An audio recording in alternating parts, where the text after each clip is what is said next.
Hello everyone, welcome to ज्ञान IQ। और आज हम करेंगे अपने दिसंबर करंट अफेयर्स का पार्ट 4, जिसमें हम 16 से 20 दिसंबर तक के करंट अफेयर्स को कवर करेंगे। और इसके बाद जो पार्ट 5 की वीडियो है वो भी आपको जल्दी से जल्दी मिल जाएगी, ताकि हम वापस अपने ट्रैक पर आ जाएं। ठीक है, तो चलिए बिना किसी देरी के स्टार्ट करेंगे हम आज की वीडियो। और जितना भी कंटेंट मैं आपको दिखाती हूँ ये बिल्कुल ऑथेंटिक होता है, न्यूज़पेपर बेस्ड होता है। सो आपको कोई टेंशन लेने की जरूरत नहीं है कि इसमें कितनी सच्चाई और कितना झूठ है। ये बिल्कुल सच है और बिल्कुल अच्छे वाला करंट अफेयर मैं आपके लिए लेकर आती हूँ, सो ट्रस्ट मी। तो सबसे पहले है Robert Lewandowski has been named the best FIFA men's player of the year for 2020, यानी कि 2020 के लिए FIFA is related to football या फिर सोकर आप कह सकते हैं। तो बेस्ट फीफा मेंस प्लेयर बने हैं रोबर्ट लेवेंडोव्स्की, और ये है पोलैंड से। ठीक है, पोलैंड से हैं ये। उसके बाद बात करते हैं लूसी ब्रोंस, ये है यूके से यानी कि यूनाइटेड किंगडम से, और इन्होंने जीता है फीमेल कैटेगरी में। ठीक है, best FIFA women's player award जो है वो इनको मिला है लूसी ब्रोंस को, और शी इज फ्रॉम यूके। तो आपको इन दोनों के नाम भी याद रखे हैं प्लस इनकी कंट्री भी याद रखिए, Robert Lewandowski from Poland and Lucy Bronze from United Kingdom. Next है International Migrants Day was observed on 18 December. हर साल जो इंटरनेशनल माइग्रेंट्स डे हैं, जिसको प्रवासी दिवस कहते हैं, अंतर्राष्ट्रीय प्रवासी दिवस। ठीक है, हिंदी मीडियम वालों के लिए बता रही हूँ। अंतर्राष्ट्रीय प्रवासी दिवस हर साल मनाया जाता है 18 दिसंबर को, और इस बार का जो थीम थी री इमेजिनिंग ह्यूमन मोबिलिटी। री imagining human mobility was theme. और ये तो बात हो रही है इंटरनेशनल माइग्रेंट्स डे की। अगर हम बात करें नेशनल माइग्रेंट्स डे यानी कि भारतीय प्रवासी दिवस की बात करें, तो वो मनाया जाता है 9 जैन को। और 9 जैन को किसका बर्थडे होता है जिसके उपलक्ष्य में भारतीय प्रवासी दिवस मनाया जाता है, तो ये आप मुझे कमेंट सेक्शन में बताएंगे, या फिर राष्ट्रीय प्रवासी दिवस भी इसको हम कह सकते हैं, जो इंडिया में मनाया जाता है 9 जैन को। नेक्स्ट है Uttar Pradesh will launch the किसान कल्याण मिशन। तो उत्तर प्रदेश किसान कल्याण के लिए एक तरह से फार्मर्स की इनकम डबल करने का जो टारगेट है, उसके लिए उन्होंने किसान कल्याण मिशन चलाया है। और इसमें वही फर्टिलाइजर्स हो गया, कुछ भी चीजें होगी उन पर सब्सिडी एंड उन सबको एक प्लेटफॉर्म पर लेकर आ जाएगा, ताकि किसानों का कल्याण हो सके। ठीक है, और यूपी जो है बहुत चीजों से न्यूज में रहा है। इन्होंने यू राइस पोर्टल लॉन्च किया था एक। ठीक है, उसके बाद NRI यूनिफाइड पोर्टल इन्होंने लॉन्च किया था। और अगर यूपी की बात करें तो ऑपरेशन दुराचारी इन्होंने चलाया था विमेन सेफ्टी के लिए, और सेफ सिटी प्रोजेक्ट भी इन्होंने चलाया था विमेन सेफ्टी के लिए। और एक इन्होंने मेरा कोविड केंद्र ऐप ये भी इन्होंने लॉन्च करी थी उत्तर प्रदेश ने रिसेंटली। नेक्स्ट है New Zealand will host the ICC women's world cup 2022। तो ICC का जो विमेन्स का वर्ल्ड कप होगा क्रिकेट में 2022 का, वो खेला जाएगा न्यूजीलैंड में। और न्यूजीलैंड की कैपिटल क्या है ये मुझे आप कमेंट सेक्शन में बताएंगे। नेक्स्ट है Shankar Mahadevan, the Indian musician has won the UK's icon award. तो यूनाइटेड किंगडम का जो आइकन अवार्ड है वो मिला है शंकर महादेवन को। आई होप कि आप सभी इनको जानते होंगे, शंकर, एहसान लोई, ये 3 लोग हैं जो म्यूजिक डायरेक्शन में है। तो इसमें से शंकर महादेवन जो है उनको मिला है यूके's आइकन अवार्ड। नेक्स्ट है Russia has been banned from using its name, flag and anthem at Olympics. देखो भाई, रशिया को जो है बैन कर दिया गया है कि ना को अपना नाम का यूज कर सकती है, ना अपने फ्लैग को लहरा सकती है, और ना ही अपने एंथम को गा सकती है ओलंपिक्स में और किसी भी वर्ल्ड चैंपियनशिप में 2 सालों के लिए। और ये बैन क्यों लगाया गया है कि रशिया जो है वो डोपिंग केस जो होते हैं रशिया में बहुत ज्यादा है। तो डोप में बहुत सारे लोग यहाँ पर फेल हो जाते हैं। रशिया के जो प्लेयर्स होते हैं बहुत डोपिंग में फंसते हैं, तो इसीलिए इन पर यह बैन लगाया गया है कि पूरी कंट्री डोपिंग का शिकार है एक तरह से, जो प्लेयर्स हैं। तो रशिया को बैन कर दिया गया है अपना नाम, फ्लैग और एंथम यूज करने से ओलंपिक या फिर कोई भी वर्ल्ड चैंपियनशिप होगी। और ये बैन लगाया गया है 2 साल के लिए। और रशिया में जो एक अभी रिसेंटली आपको पता है जो इन्होंने अपनी वैक्सीन लॉन्च की थी स्पुतनिक V, उस पर भी खैर आज एक खबर है, वो भी मैं आपको बताऊंगी। नेक्स्ट है Nitin Gadkari has laid the foundation of 25 highway project and inaugurated 8 highways in Karnataka. तो कर्नाटका में 25 हाईवे प्रोजेक्ट के लिए और 8 हाईवेज के लिए जो है नितिन गडकरी ने एक फाउंडेशन किया है, मतलब इनॉग्रेट किया है इस प्रोजेक्ट को पूरे को। और कर्नाटक में जो है पहला टॉय मैन्युफैक्चरिंग क्लस्टर जो है वो लगाया जाएगा। Karnataka is very famous for his toys, जैसे कि चन्ना पटना टॉयज एक होते हैं, चन्ना पटना टॉयज, ये बहुत फेमस है। इनको GI टैग मिला था कर्नाटक को इस चीज के लिए, चन्ना पटना टॉयज को। और यहाँ पर पहला टॉयज मैन्युफैक्चर हब भी लगाया जाएगा। नेक्स्ट है Indian railways has launched A trial project of the hospital management information system, तो HMSIS सिस्टम इन्होंने लॉन्च किया है। बेसिकली ये एक ही विंडो पे सारी चीजें लाना चाहते हैं, भले वो डायग्नोस्टिक टेस्ट हो या फिर एडमिनिस्ट्रेशन हो, जो भी हॉस्पिटल की फैसिलिटीज ये लोग प्रोवाइड करते हैं, इनके जो भी बेनिफिशियरीज हैं उनको उन सब चीजों के लिए इंफ्रास्ट्रक्चर हो गया, जो भी चीजें होगी वो एक ही उस सिस्टम के अंदर लाना चाहते हैं। तो हॉस्पिटल मैनेजमेंट इंफॉर्मेशन सिस्टम जो है ये इंडियन रेलवेज के द्वारा लॉन्च किया गया है। नेक्स्ट है the foundation stone of world's largest hybrid renewable energy park. तो दुनिया का सबसे बड़ा हाइब्रिड रिन्यूएबल एनर्जी पार्क जो है वो 30,000 मेगावाट की क्षमता है इसकी, और ये लगाया गया भी रिसेंटली, मतलब इनॉग्रेटेड किया गया है। तो ये किया गया है कच्छ डिस्ट्रिक्ट ऑफ गुजरात में। कच्छ जो है गुजरात में है, तो कच्छ में ये लगाया गया है।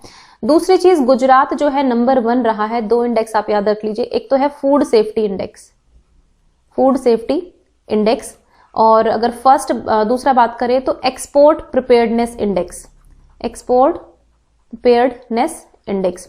और गुजरात में जो है गुजरात के आनंद में हनी टेस्टिंग लैब भी खुली थी अभी रिसेंटली, मतलब कुछ महीने हो गए हैं, लेकिन वो भी याद रखिए आप गुजरात के बारे में। नेक्स्ट है India will produce about 300 million doses of Russian Sputnik V corona virus vaccine. तो रशिया ने जो ये वैक्सीन लॉन्च करी थी, आपको याद होगा, इसकी जो 300 मिलियन डोजेस है वो इंडिया तैयार करेगा। अभी रशिया ने इंडिया के साथ जो है एक तरह का पैक्ट किया है। नेक्स्ट है India post payment bank has launched a digital payment service डाक पे।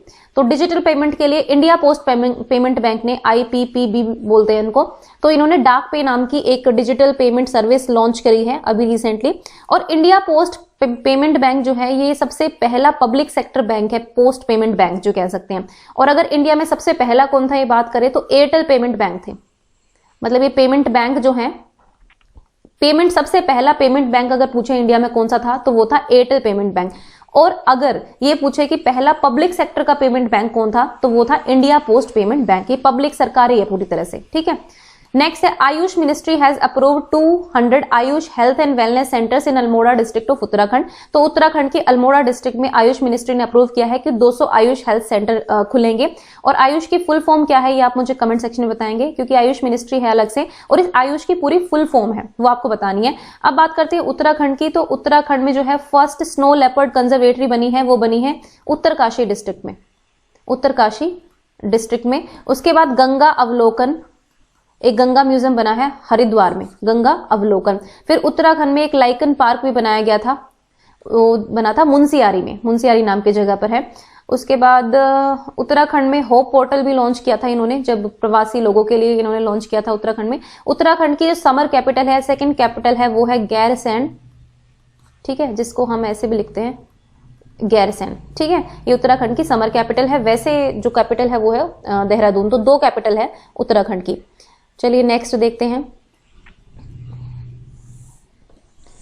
India got 111th rank in human freedom index, ठीक है, ह्यूमन फ्रीडम इंडेक्स 2020। देखो ह्यूमन कैपिटल इंडेक्स, ह्यूमन बहुत सारे ऐसे इंडेक्सेस होते हैं, ह्यूमन डेवलपमेंट इंडेक्स भी है, तो याद रखिए इनको थोड़ा सा डिफरेंशिएट कर लेना।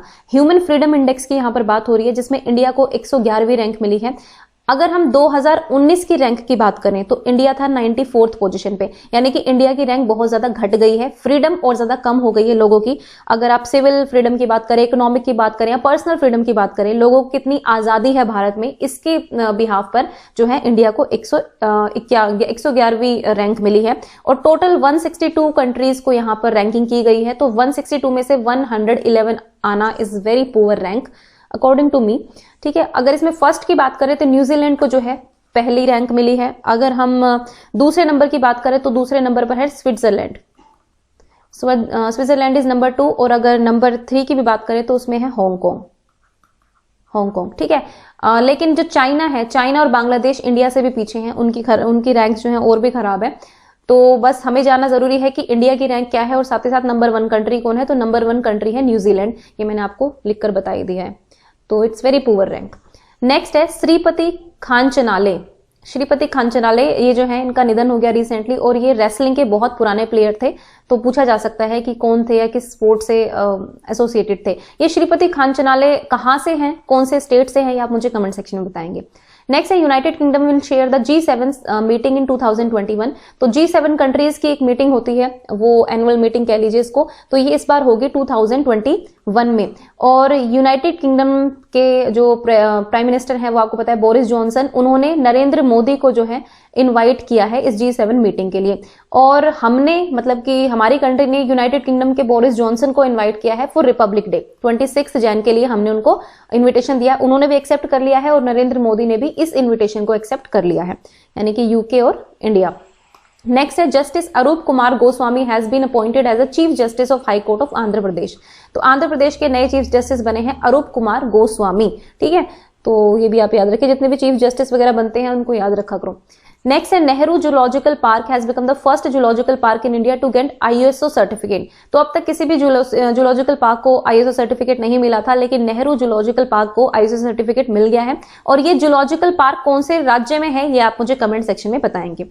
Sports ministry has formally recognised yoga asana as a competitive sport. तो अब योग आसना में भी एक स्पोर्ट बन गया है एक तरह से, ये भी अब इसमें भी कॉम्पिटिशन्स होंगे, कौन कितने बेहतर आसन लगा पाता है, तो इस तरह का कॉम्पिटिशन अब योग आसन में भी होगा। तो ये भी एक तरह का कॉम्पिटिटिव स्पोर्ट बना दिया गया है बाय स्पोर्ट्स मिनिस्ट्री, ठीक है। इसमें भी पूछ सकते हैं किस मिनिस्ट्री ने बनाया, तो स्पोर्ट्स मिनिस्ट्री ने बनाया, ये भी याद रखना आप लोग। Next the union cabinet has cleared a pact between India and United States for exchange of information in electricity sector. तो भाई यूनाइटेड स्टेट के साथ भारत और यूनाइटेड स्टेट आपस में मिलकर जो इलेक्ट्रिसिटी सेक्टर है उसमें काम करेंगे, बेसिकली ये है बात। नेक्स्ट है vision 2035 public health surveillance in India. ये एक विजन, एक पेज, एक व्हाइट पेपर है ये पूरा, ठीक है। इसमें कुछ ना कुछ मतलब हेल्थ सर्वेलेंस जो है इंडिया में किस तरह का होगा 2035 के लिए एक विजन तैयार किया गया है और ये रिलीज किया गया है नीति आयोग के द्वारा। तो पूछा जा सकता है कि ये रिलीज किसने किया है, तो आप याद रखिए नीति आयोग ने। And who is the CEO of NITI आयोग, ये आपको मुझे कमेंट सेक्शन में बताना है। और नीति आयोग के जो चेयरमैन होते हैं वो होते हैं प्रधानमंत्री भारत के, यानी कि Narendra Modi is the present chairman of NITI Aayog. Next है इसरो, यानी कि Indian space research organisation has set up a dedicated control centre, जिसको नेत्र नाम दिया गया है, नेत्र, ठीक है। ये डेडिकेटेड कंट्रोल सेंटर है नेत्र for space situational awareness activities in the country. तो इन्होंने ये एक सेंटर सेटअप किया गया है जितने भी स्पेस सिचुएशनल अवेयरनेस एक्टिविटीज होती है भारत में उनको मॉनिटर करने के लिए। और नाम याद रखिए नेत्र, हिंदी में हम नेत्र को ऐसे लिखते हैं, लेकिन ये एक फुल फॉर्म है NETRA, ठीक है, ये NETRA फुल फॉर्म में आपको बता देती हूँ एक बार, ठीक है।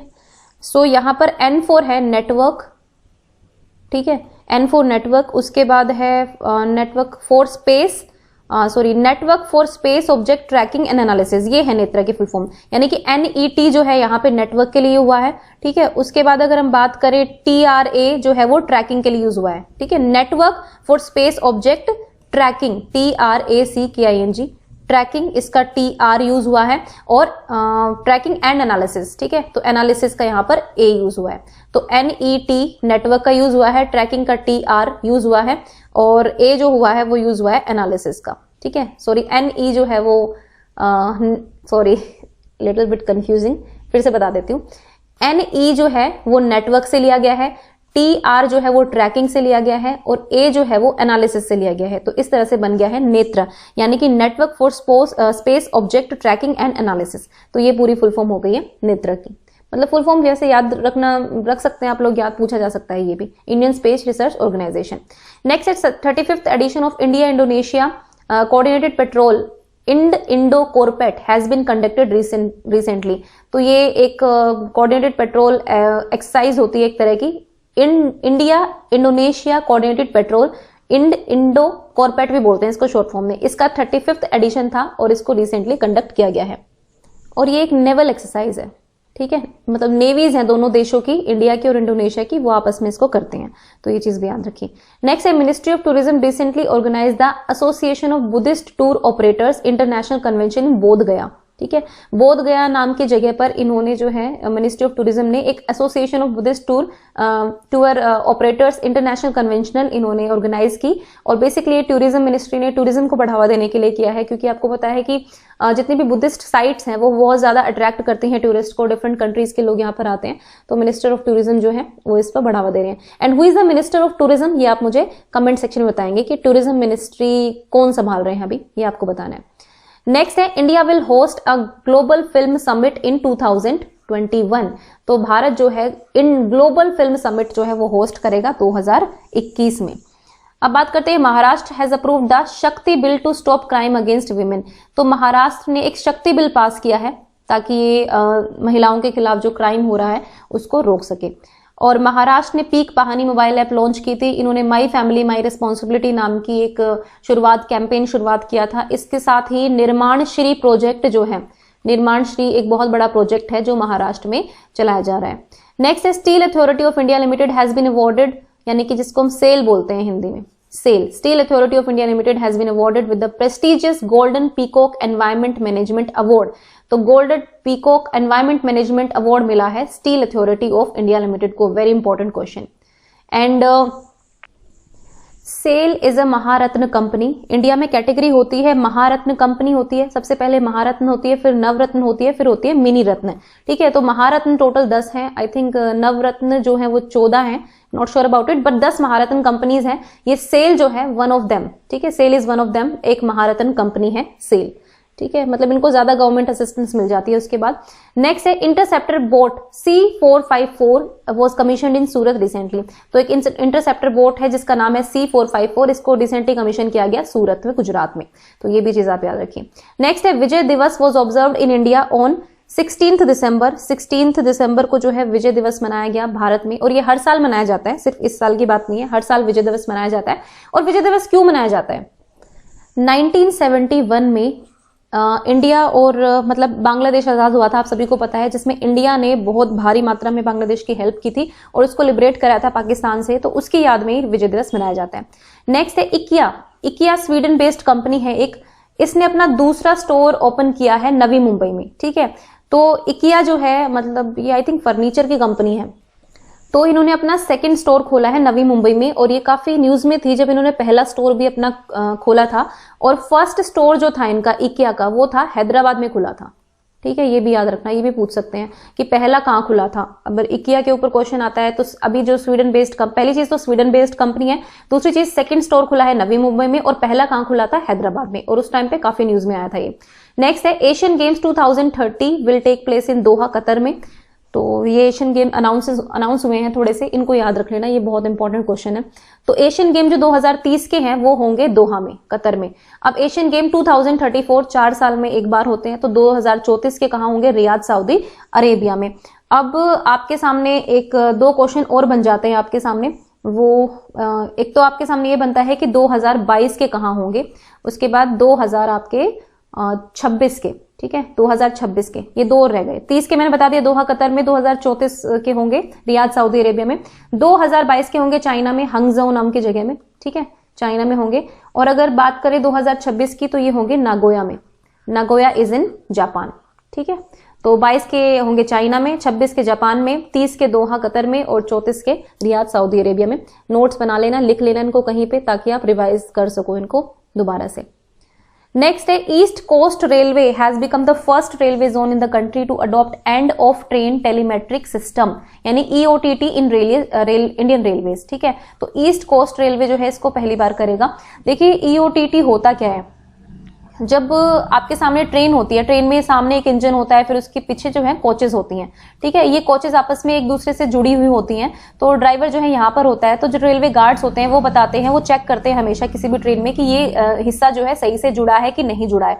अगर ये सही से नहीं जुड़ा है तो वो ड्राइवर को इन्फॉर्म करते हैं रेलवे गार्ड्स। लेकिन ये एक सिस्टम है, इस सिस्टम को लगा दिया जाएगा और इस सिस्टम के थ्रू ड्राइवर को ऑटोमेटिकली, मतलब ये सिस्टम मॉनिटर करेगा इस चीज को कि जो कोचेज हैं वो आपस में अच्छे से जुड़ी है कि नहीं जुड़ी है। तो वो ड्राइवर को बताएगी। यहाँ पर ड्राइवर के सामने एक स्क्रीन होगी। अगर ये सिस्टम ये कहता है कि नहीं, देयर इज एन डिस्क्रिपेंसी, कोई डिस्क्रिपेंसी है या फिर कहीं कुछ ना कुछ गड़बड़ है, तो ड्राइवर को फटाफट से इन्फॉर्म करेगी और ड्राइवर फिर रेल नहीं चलाएगा आगे। वो पहले देखेगा कि क्या दिक्कत है और उसको फिर रेक्टिफाई किया जाएगा। तो ये EOTT प्लेटफॉर्म की वजह से क्या होगा कि जो रेलवे गार्ड्स होते हैं उनका काम थोड़ा सा हाफ हो जाएगा। तो ये है EOTT, मतलब end of train telemetric system. तो एंड में लगेगा ट्रेन के। ठीक है, नेक्स्ट है India will contribute $1 million to the World Anti Doping agencies,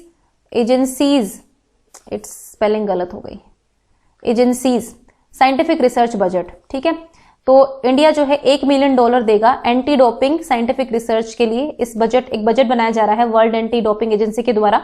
तो साइंटिफिक रिसर्च होगी इसके ऊपर और इस एजेंसी में जो है टोटल $1 मिलियन का कंट्रीब्यूशन जो है वो इंडिया की तरफ से जाएगा।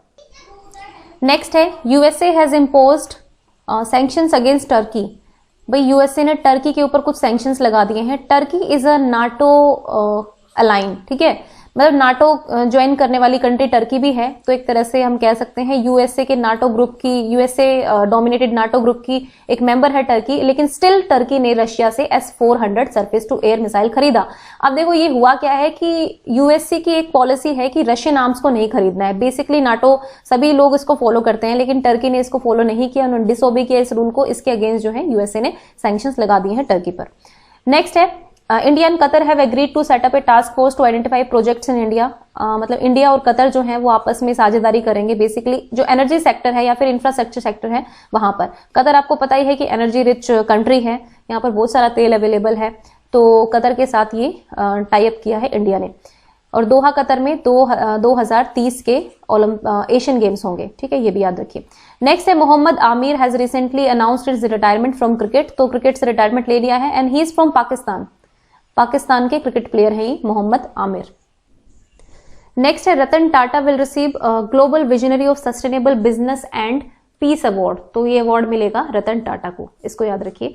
और एक और अवार्ड था, मैंने यहीं पर लिखा था, yes, Ratan Tata received the ASSOCHAM enterprise of the century award. तो ये ASSOCHAM enterprise of the century award उनको दिया गया है बाय प्रधानमंत्री नरेंद्र मोदी। तो ये रतन टाटा को ये भी मिला है और ये भी इनको मिला है ग्लोबल, ये इनको ग्लोबल अवार्ड मिला है, ठीक है। ये इंडियन बेस्ड है फर्म जो एसोचैम है। तो ये global visionary of sustainable business and piece award and this is ASSOCHAM enterprise of the century award. दोनों ही अवार्ड मिले रतन टाटा को, तो ये आप याद रखना। नेक्स्ट है, अब कुछ रैंक्स की बात कर लेते हैं। Chile, India and Brazil are the top 3 countries in the Bloomberg New Energy Finance 2020 climate scope survey ranking. तो यहाँ पर इंडिया को अच्छी रैंक मिली है। फर्स्ट नंबर पर चिली है, सेकंड नंबर पर इंडिया है और थर्ड नंबर पर ब्राजील है कि आप कितना क्लीन एनर्जी का यूज करते हैं, ठीक है। डेवलपमेंट प्रोग्राम हो गया, फिर क्लाइमेट को सेव करने के लिए आप कितना क्लीन एनर्जी का यूज कर रहे हैं किसी भी डेवलपमेंटल प्रोग्राम में या जो भी है। तो चिली नंबर 1 पर है, इंडिया सेकंड नंबर पर है और ब्राजील थर्ड नंबर पर है। India is very important for us, तो इंडिया की रैंक आपको याद रखनी है।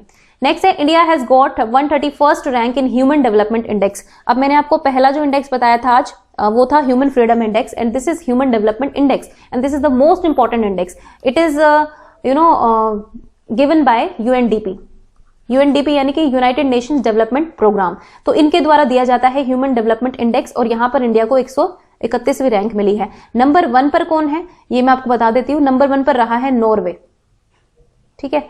और अगर नंबर 2 पर पूछे तो आइसलैंड जो है नंबर 2 पर है यहाँ पर। Sorry, it's not Iceland, it's Ireland, okay, it's not Iceland. फिर से बता देती हूँ, इंडिया को 131वीं रैंक मिली है। फर्स्ट पर रहा है Norway, I was confuse between Iceland and Ireland, but it's Ireland. Ireland is at number 2 position, okay. और अगर नंबर 3 की बात करें तो 3 पर रहा है स्विट्जरलैंड, ठीक है। Norway, Ireland and Switzerland are the top 3 countries. India को मिली है 131वीं रैंक। और देखो ह्यूमन डेवलपमेंट इंडेक्स जो है इसके कुछ पैरामीटर्स होते हैं जिनके बेस पर ये रैंकिंग की जाती है। तो देयर आर 3 इंपॉर्टेंट पैरामीटर्स जो आपको याद रखने जरूरी है। पहला है लाइफ एक्सपेक्टेंसी, मतलब कि जीवन प्रत्याशा कितनी है वहां पर, मतलब लोग कितने साल तक वहां पर जीवित रह सकते हैं। दूसरा आता है एजुकेशन, शिक्षा की दर क्या है वहां पर। और उसके बाद आता है पर कैपिटा इनकम। तो क्वेश्चन जो है जीके में ये भी बन सकता है कि ह्यूमन डेवलपमेंट इंडेक्स किसके द्वारा जारी किया जाता है, यूएनडीपी के द्वारा। इसके पैरामीटर्स क्या रहते हैं, तो ये 3 पैरामीटर्स रहते हैं, लाइफ एक्सपेक्टेंसी, एजुकेशन या पर कैपिटा इनकम। और इंडिया को कौन सी रैंक मिली है, 131वीं। फर्स्ट कंट्री कौन सी है, नॉर्वे। तो 4-5 क्वेश्चन यहीं से तैयार हो गए। नेक्स्ट है first class bridge of Bihar. तो बिहार का पहला और भारत का दूसरा, मतलब भारत का दूसरा है लेकिन बिहार का पहला ग्लास ब्रिज है। ये राजगीर डिस्ट्रिक्ट में कंस्ट्रक्ट हुआ है, आप इसकी पिक्चर गूगल पर जाकर देख सकते हैं। और भारत का दूसरा ऐसा कह रही हूं, तो फर्स्ट कौन सा है, फर्स्ट था लक्ष्मण झूला का, आप सबने नाम सुना होगा। लक्ष्मण झूला इज इन ऋषिकेश। तो उसको भी मतलब पहले वो नॉर्मल था लेकिन उसको भी ग्लास ब्रिज में कन्वर्ट कर दिया गया है। तो लक्ष्मण झूला वाज द फर्स्ट। और सेकंड है बिहार का, ये राजगीर डिस्ट्रिक्ट में जो बना है ग्लास ब्रिज, और बिहार का पहला है ये। बस ये 2 चीज आपको याद रखनी है। नेक्स्ट है Nitin Gadkari has launched an eco friendly paint named Vedic paint. तो नितिन गडकरी ने एक पेंट लॉन्च किया है जो कि इको फ्रेंडली है और ये काऊ डंग से बना है, यानी कि गाय के गोबर से बना है, और ये मतलब 4 घंटे के अंदर सूख भी जाएगा, ऐसा पेंट है। इको फ्रेंडली है, इससे ना पोल्यूशन होगा और ना ही कुछ भी आपको हार्मफुल नहीं होगा बेसिकली, और वो कह सकते हैं ना कि इको फ्रेंडली है। नेक्स्ट है रिकार्डो रिको, इनको लाइफ टाइम बैन मिल गया है, मतलब लाइफ टाइम बैन लगा दिया गया है इनके ऊपर। ये है साइकिलिंग से रिलेटेड, तो इनका नाम पूछा जा सकता है कि रिकार्डो रिको जो है जिन पर लाइफ टाइम बैन लगाया गया है, ये कौन से स्पोर्ट से हैं, तो आपको याद रखना है साइकिलिंग से, और किस कंट्री से हैं ये आप मुझे कमेंट सेक्शन में बताएंगे। और रतन टाटा के बारे में तो मैंने आपको बता ही दिया है। चलिए अब नेक्स्ट चलते हैं। जितनी भी मैं चीजें एक्स्ट्रा बताती हूँ ना उनको नोट डाउन कर लिया करो ताकि आपका जो नोट्स हैं वो प्रिपेयर हो जाएं। नेक्स्ट है विद्युत मोहन हैज वॉन यूनेप, यानी कि यूनाइटेड नेशंस एनवायरमेंट प्रोग्राम 2020 का इनको अवार्ड मिला है, young champions of the earth award. ठीक है, और इन्होंने किया क्या है, बेसिकली जो स्टबल बर्निंग होती है, यानी कि जो किसान जो पंजाब हरियाणा यूपी में आपको पता है ना कि वो स्टबल बर्निंग होती है, जो रेजिड्यू रह जाता है फसलों का उसको जला दिया जाता है क्योंकि किसानों के पास कोई और ऑप्शन होता नहीं है। तो इन्होंने एक अल्टरनेटिव मेथड बताया है कि आप स्टबल का क्या यूज कर सकते हो उसको जलाने की बजाय, तो उसके लिए इनको यूनेप का अवार्ड मिला है। और यूनाइटेड नेशंस एनवायरमेंट प्रोग्राम का हेडक्वार्टर कहां पर है ये आप मुझे कमेंट सेक्शन में बताएं। नेक्स्ट है काइली जेनर जो है उन्होंने टॉप किया है फोर्ब्स की लिस्ट को, ये हाईएस्ट पेड सेलिब्रिटी है 2020 की, यानी कि सबसे ज्यादा पैसा कमाने वाली रही हैं Kylie Jenner according to Forbes. ठीक है, काइली जेनर का नाम याद रखिए। नेक्स्ट है Maharashtra has decided to implement uniform land and building development rules across state. तो महाराष्ट्र जो है वो एक जैसे ही लैंड और बिल्डिंग डेवलपमेंट के रूल्स लागू करेगा पूरे स्टेट में, लेकिन इसमें भी इन्होंने मुंबई को छोड़ दिया है, यानी कि मुंबई को छोड़कर पूरे महाराष्ट्र में जो है एक जैसे लैंड और बिल्डिंग डेवलपमेंट के रूल्स इंप्लीमेंट किए जाएंगे। नेक्स्ट है Reserve Bank of India will set up an automated bank note processing centre, Jaipur में खोलेंगे ये automated bank note processing centre बनेगा जयपुर में, और ये किया है आरबीआई ने। And who is the governor of RBI, you can comment in the comment section. Next है Norway has signed an agreement with C Ganga for development of sludge management framework in India आएगा। ठीक है, इन India मतलब Norway ने sign किया है सी गंगा के साथ एक पैक्ट कि भाई किस तरह से स्लज का मैनेजमेंट किया जाता है। स्लज होते हैं जो बड़े बड़े पानी के गंदे पानी के, जहाँ पे आपका पूरा वेस्ट पानी जो होता है जिसमें गंदगी होती है वो ज्यादा, वो होती है स्लज एक तरह की, तो उसका मैनेजमेंट कैसे किया जाए इसके लिए नॉर्वे ने इंडिया के साथ पैक्ट किया है। नेक्स्ट है Uday Kotak has been reappointed as MD and CEO of Kotak Mahindra Bank for 3 years by RBI. तो आरबीआई ने जो है उदय कोटक को अगले 3 साल के लिए इनको रीअपॉइंट कर दिया है, अगले 3 सालों के लिए उदय कोटक जो है एमडी और सीईओ रहेंगे कोटक महिंद्रा बैंक के। नेक्स्ट है 6 people have been awarded the Goldman environmental prize, very important. ठीक है, ये भी याद रखिए। तो गोल्डमैन एनवायरमेंटल प्राइज मिला गया है, ये हर साल 6 लोगों को मिलता है डिफरेंट कंटिनेंट से। तो इन 6 लोगों के नाम मैंने यहाँ पर लिख दिए हैं। ठीक है, चिबेजे एजेकिल ये घाना से है, क्रिस्टल एम्ब्रोस ये बहामास से है, लेडी पेक जो है ये मैक्सिको से हैं, लूसी पिंसन फ्रांस से, नेमोंटे नेनक्विमो ये इक्वेडोर से हैं, और पोल से त्वा ये कहां से है, म्यांमार से है। तो हम कह सकते हैं कि एशिया से मिला है इनको, पोल से त्वा से। अब तो पूछा हमसे बेसिकली हमारे इंडिया में जो है एशियन, क्योंकि हम एशिया से हैं तो एशिया का पूछा ज्यादा जरूरी हो सकता है, तो ये याद रखना पोल से त्वा जो है म्यांमार से, इनको मिला है फ्रॉम एशिया रीजन। और ये बाकी कंटिनेंट से ये है Chibeze Ezekiel, Kristal Ambrose, Leydy Pech और Lucie Pinson and Nemonte Nenquimo, इसके नोट्स आप बना लेना। नेक्स्ट है royal Bengal tiger has been sighted at an altitude of 3165 meters above sea level for the first time in Nepal. तो royal Bengal tiger को इतने altitude पर पहली बार देखा गया है, और ये देखा गया इन्होंने नेपाल पे देखा गया है, तो उसकी फोटो भी है इंटरनेट पर, आप जाकर वहां से देख सकते हैं। नेक्स्ट है ICGS Sujeet, second offshore patrol vessel built by Goa shipyard limited has been recently commission in Goa. तो ये जो टोटल है ये इस एस कैटेगरी के टोटल 5 हैं, जिसमें से पहला था आईसीजीएस सचेत, वो पहले लॉन्च हो चुका है, और सेकंड है आईसीजीएस सुजीत। ठीक है, तो अभी 3 और आएंगे, जब आएंगे तो मैं आपको उनके बारे में भी बता दूंगी।